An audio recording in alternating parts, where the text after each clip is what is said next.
Welcome to SportsCenter. He's Kevin. I'm Nicole. You know, when I was 8 years old, my dad took me to my first Cubs game. The field, obviously, Wrigley, was part of the magic that day. But so was the team's second baseman, Ryne Sandberg. He has died. He was 65. To an entire fan base, he was Rhino. To a generation, the best second baseman in the game. The title Mr. Cub may have been taken, but few ever were as beloved in the Windy City. Tim Kirkshin now on the life and legacy of Ryne Sandberg. I'm a baseball player. I've always been a baseball player. I'm still a baseball player. That's who I am. There was a certain elegance beyond his greatness and toughness to Cubs Hall of Fame second baseman Ryne Sandberg. There was a regal quality to the way he swung the bat, the way he caught a ground ball, the way he ran the bases, and the way he always carried himself. Make a great play, act like you've done it before. Hit a home run, put your head down, drop the bat, run around the bases. Because the name on the front is a lot more important than the name on the back. He is one of the greatest defensive second basemen of all time. He won 9 Gold Gloves, second only to Roberto Alomar's 10. Sandberg once held the record for the most consecutive games without an error, 123, by a second baseman, covering 584 chances. No second baseman was better at making the turn on the double play than vanishing before a base runner could crush him. Sandberg became an offensive force in 1984 when Cubs manager Jim Frey convinced him to pull the ball as often as possible.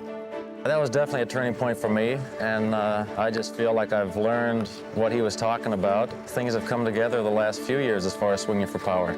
Sandberg won the National League MVP that year, which included what is known as the Sandberg game. In a left center field and deep, this is a tie ball game. On June 23rd against the Cardinals, he went 5 for 6 and hit game-tying homers in the 9th and 10th inning against brilliant closer Bruce Sutter. Look out! Do you believe it? It's gone! Leading the Cubs to a 12-11 victory. In 1990, Sandberg led the NL in homers with 40. He would finish with 282. He also stole 344 bases. He and Hall of Famers Joe Morgan and Craig Biggio are the only primary second basemen in baseball history with 250 homers and 300 steals. Indeed, Sandberg could play the piano and move it too. The greatest number 23 in sports history is, of course, Michael Jordan. One of the greatest number 23s in baseball history is another Chicago icon, one of the greatest players in Cubs history, Ryne Sandberg. We now welcome in our ESPN Major League Baseball reporter, Jesse Rogers. You were at the Cubs game tonight as they take on the Brewers. From your perspective, this is a man who was so beloved in the city of Chicago. How is he going to be remembered?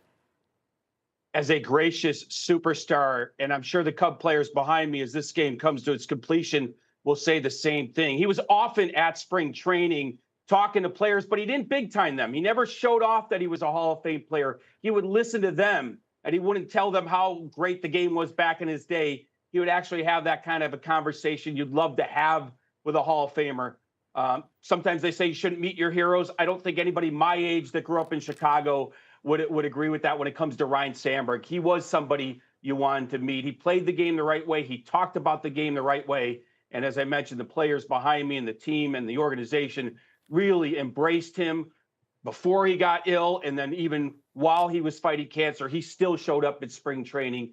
So as I say, he'll be remembered for what he did on the field, but also as a gracious, gracious superstar off of it. So speaking of the things he did on the field, and you can run through the stats, you know, he made those 10 consecutive seasons as an All-Star, the 9 Gold Gloves, all of those home runs, including the 2 seasons back-to-back, 89 and 90, where he hit 30 or more.